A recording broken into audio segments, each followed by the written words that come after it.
中国高铁的黑科技，大家坐高铁的时候有没有发现，高铁两端的头长得一模一样，就像一根法棍面包一样？那么大家知道我国的高铁为什么要这么设计吗？今天我就来给大家讲讲这两个头的奇妙之处在哪里。大家好，我是小脑洞，走过路过不要错过，点赞关注别放过哟。在国家发展之初，我国还没有高铁，主要的使用的是火车，而且那时候的火车主是单向火车头，由于它不能进行双向行驶，所以需要旋转180度掉头。但就是这样简单的掉头操作，仅依靠火车自身也是难以完成的，因为单向火车头它的车身十分的笨重，所以它的掉头方式也是在不断的进化。早期的汽车不能双向行驶，需要进行180度掉头，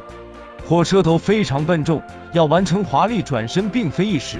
通常会在需要掉头的地方通过布置灯泡线、三角线或大转盘来解决掉头问题。什么是灯泡线？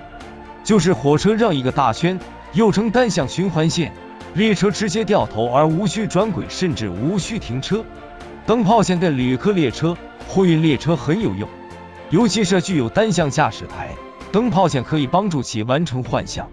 还有就是三角线，和汽车掉头相似，三角线或三角线轨道为铁路路线的一种形式，为三条铁路轨道以三角形的形状交汇，并在3个交汇点设有转折器。掉头方式为：首先将机车头在一条线路上向前推进，过了指定的信号机和道岔以后，再后退进入另一条线路，再过了指定的信号机和道岔以后，再进入另一条线路向前推进，这样机车头就调转了方向。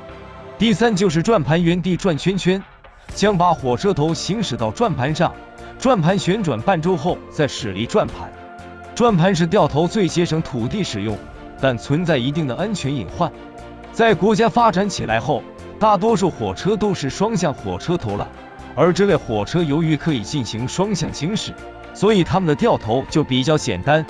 只需要让原本的车头通过车阵的路线行驶到车尾衔接，完成掉头的工作就可以了。动车组，地铁和动车可以说是中国当下最流行的交通方式，因为出现的比较晚，所以它们没有心酸的单向时期，车尾两端直接就可以切换，非常简单。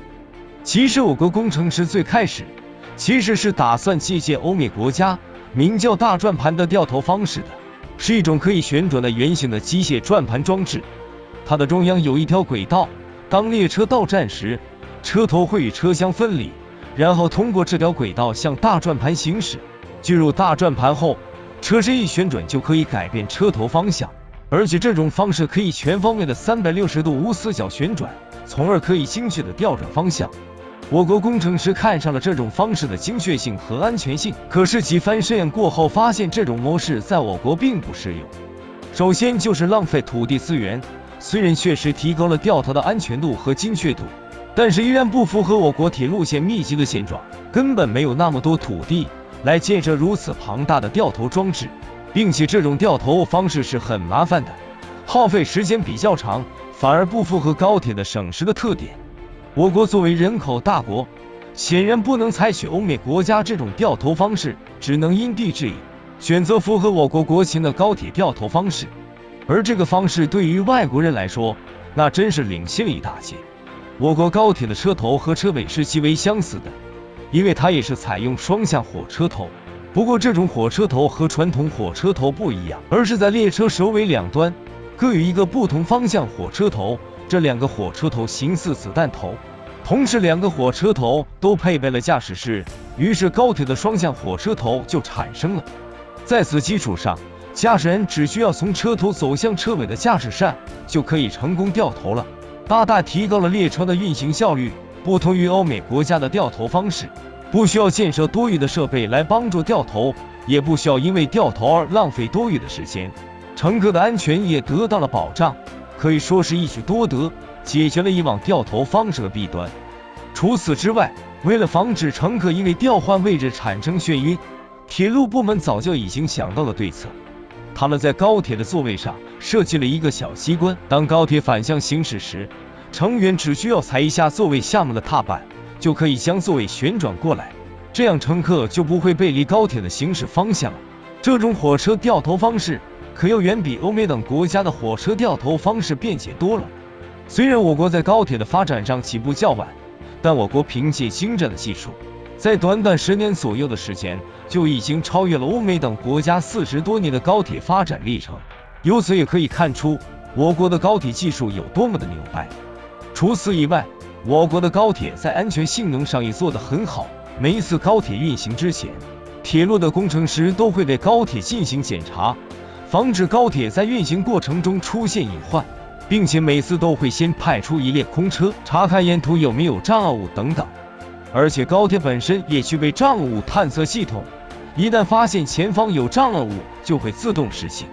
不仅如此，截至2020年10月1日，高铁动车最高时速是420公里每小时。在2016年7月15日上午8时30分，一列中国标准动车组列车从郑州东站出发，开始全线试跑。这是由我国自行设计研制、全面拥有自主知识产权的中国标准动车组。11点19分，两辆动车组以时速420公里，在河南民群县境内交汇，新的动车速度世界纪录就此诞生，420公里时速，目前是动车组世界最快纪录。此次试验进一步验证了中国标准动车组整体技术性能，特别是首次实现了动车组牵引、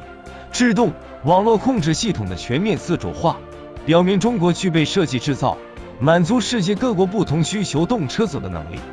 这一试验的成功，标志着我国已全面掌握高速铁路核心技术，高铁动车组技术实现全面自主化，中国高铁总体技术水平跻身世界先进行列，部分技术达到世界领先水平，对于打造中国标准动车组品牌，助力中国高铁走出去具有重要意义。